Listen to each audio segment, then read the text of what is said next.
नमस्कार.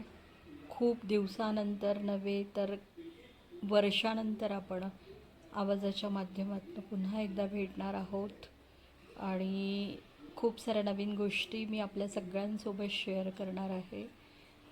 मी हर्षदा पुन्हा एकदा आपल्या सगळ्यांचे स्वागत करते. फ्लावर रेमेडी कदाचित आपल्यापैकी अनेकांनी हे ऐकलेलं असेलच. पुष्प औषधे जी व्यक्तीच्या मनावर कार्य करते अशी. पहिल्या दिवशी भीती या गटावर चर्चा झाली. म्हणजे तसे गट आहेत, त्यापैकी भीती कशामुळे आपल्याला हे होते, त्यावर काय औषधोपचार करू शकतो यावर चर्चा झाली. दुसऱ्या दिवशी नैराश्य या स्वभाव गुणावर चर्चा झाली. त्यावर मग कुठली औषधं देता येईल, काय करता येईल उपाययोजना.